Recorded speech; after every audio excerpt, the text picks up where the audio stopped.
Hey, what's up everybody? Welcome back to the channel. Welcome back. Always glad to see you guys around here. Got some more Titanfall 2 for you, playing some of the pre-alpha on PlayStation 4. Now, nothing spectacular about the gameplay. I'll let you guys know ahead of time my team lost because I am literally the only person that went positive of my whole team. I actually had a good round. And while everybody else was dragging butt, not helping out, I was trying to carry this with one person doing it all is not enough. I need a bigger backpack.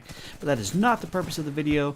I'm only using it as a backdrop because it's pertinent to the conversation that I'm going to have here. And that's talking about how game development needs to make a slight little shift. And what I'm talking about here is fall, around the holiday season, is when all of the good games, or at least the bulk majority of games, are released. We all know this. We've been around long enough to know that the holiday season is when developers want to push all of their crap out onto us at the same time. That makes it very difficult for us to keep up with it. Because there are two groups of people, two kinds of gamers here. There's the group of people that it's in my situation where I can go buy basically whatever game I want to, as many games as I want to. I'm doing fairly well in life. I have a good job. I'm an adult. I can go buy as many games as I want to, regardless of what time of year it comes out. And then you have the other group, the younger group, the people that don't have a full-time job, whatever. And this isn't the negative side of this. This is the kind of gamer that has to rely on getting games for Christmas presents or a late birthday present or saving up their allowances so they might be able to only afford that one game that comes out at a time here. Where you have the problem is that developers push all of their games to the last couple months of the year because it's the holiday rush and everybody's trying to say, buy my game when the Christmas season comes around. My game's better than their game and this game's better than that one. So pick me, pick me, pick me. Well, the problem is that we all want to play all of the games and developers are forcing us to choose between their games. And I understand it's a competition thing. I realize that's how business works. I work in business. I get it. I completely do understand. But that doesn't mean it doesn't suck. As I said, for people like me, I want to buy all the games. But when you put them all out at the same time, I can financially afford to own all the games, but I don't have time to play them. Because those of us who work full-time, that can afford every single game, don't have time to play them all. We get stuck, cataloging these games. I'm like, oh, maybe I can get to it. Or I'm like, well, I like this game, but I like this game because it's coming out. I really wish they would start pushing these games to release at different times of the year.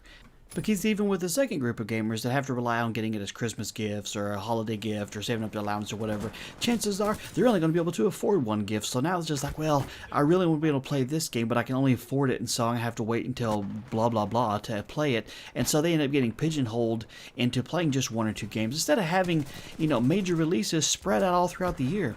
What I don't understand is why more games don't come out around like the end of spring, early summer, when most people who play games, or at least a big chunk of them, the younger group or whatever, are home. They could be putting a ton of hours into these new games and having a great time with it. But no, they overload the end of the year and there's just not enough time to play them all. I'm going to go through just a couple of the games that I'm looking for, starting with October. There's some games in September too, but we're already 5-6 days in, so I'm going to start with just October here. We got Mafia 3, looking forward to that. Gears of War 4, we got a new Duke Nukem game coming out that might be interesting to check out. I don't know yet, we'll kind of have to see how it goes. There's a new Drive Club coming out that could be interesting. Battlefield 1 coming out at the end of October. Civilization 6, I'm looking forward to that one. Titanfall 2, as you're watching it right here. We have Battlefield 1 and Titanfall 2 coming out literally a week from each other. That sucks because I want to play both of those. So once again, I am limited on time. Now we move on to the November, December area of around the year here. A week after that, we have Call of Duty Infinite Warfare. And with Infinite Warfare is coming out with the Call of Duty Modern Warfare, COD 4, the remaster coming out. I want to play that too. Dishonored 2. Watch Dogs 2, Final Fantasy 15, been wanting to play that for a good while too. Let's see, we got Resident Evil 7 coming out, the new South Park game, a new Dead Rising game coming out. And that's just the games that they actually have announced full release dates here. There's some other ones that we don't even have total dates yet as when it's coming out, like the new Friday the 13th game. I'm really looking forward to playing that one. And then, of course, there's DLC for games that have already come out that I want to be able to play to go along with that too, like The Division. There's more of those coming out. So, as you can see, there's just so many games coming out all within like 3 months. I hate that. When Titanfall 1 came out, it ended up being pushed back, and I think it was released, if you don't quote me on this, early March, late February, somewhere around that time period. And I don't specifically know, but by then the hype for the newest Call of Duty game and then the hype for the newest Battlefield game, whatever was out that year and stuff, had kind of slowed down a little bit to where I was like, okay, I can jump over to this next game and I can devote an entire amount of time to it. Because I'm a gamer. I don't necessarily just say, oh, it's either Call of Duty or Battlefield. It can only be one or the other. I'm like, no, I want to play both of them. I've been playing the Battlefield 1 beta and have a good time with it, and you know, I'm trying to work on a video for that, for the people who are interested if I'm going to do that or not. I'm kind of looking into it. But the problem is I just don't have time. I'm a part-time gamer. I get, you know, a couple nights a week when I can actually game. Well, I can game any night of the week I want to, but I have to stay up later and later to do it. You know, because then there's the playing games with friends, and so it's got to be something multiplayer. Then there's the nights I want to try and work on a video like I'm currently doing right this very second. It's just really, really hard, man. So, developers, I'm asking you, or I'm begging you, please spread out the distribution of games throughout the entire year. Now, I'll be completely honest. I've been playing games since the days of Atari, since the early 80s.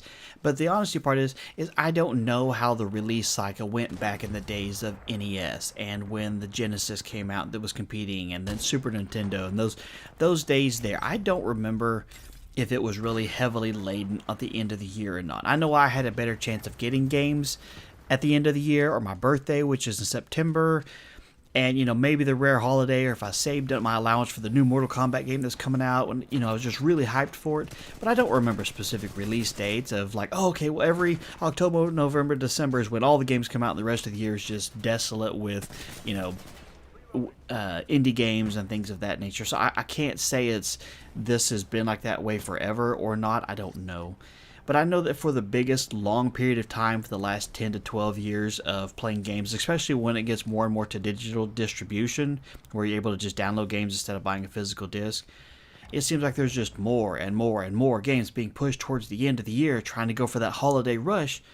But once again, not everybody can afford every single game, and for those of us that can afford every game that we want to, we don't have time for it.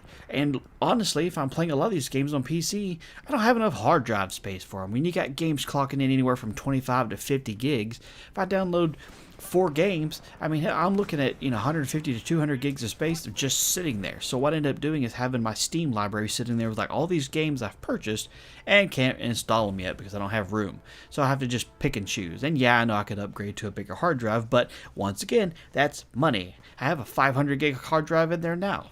If I want to upgrade it to a terabyte hard drive, those aren't exactly cheap when you're trying to get an SSD, because load's better and stuff. So, I really, really wish the developers would spend more time trying to push out major titles at different parts of the year. I personally think, and I could be off base here, I personally think gamers are going to save up and get games regardless of what time of the year they come out. Heavy loading the end of the year is only going to cause games to suffer. I really am looking forward to Titanfall 2. Really looking forward to it. I loved the first game, and I love the pre-alpha we got to play. And hopefully we'll get to see another beta between now and there just so I can play some more of it. But I really fear for how well it'll be as far as received and stuff, and how many people are going to be playing it, because I know it's coming out a week after Battlefield 1, and it's coming out like within the range of stuff when Battlefield 1 and Call of Duty coming out. The heavy duty of the shooters that's going to attract the most attention. And some people say Titanfall is a niche game, and it may or may not be. I think it's one of the best first-person shooters that's in the market right now as far as movement, and it's just fun. To me, that's the big thing about it. It is fun. I love it. Can't get enough of it. But I fear for how well it'll do being dumped into the middle of all these other games. And then you got all the games that aren't even in those two genres of things, but you just have a ton of single-player games coming out all at the same time. I mean, I want to play some Dishonored 2, and I want to play some Resident Evil 7 when it come out. Those games are going to take hours of my life to be able to play, and if I decided to choose to upload them, that's just too much to do all at the same time. It is way too much, man.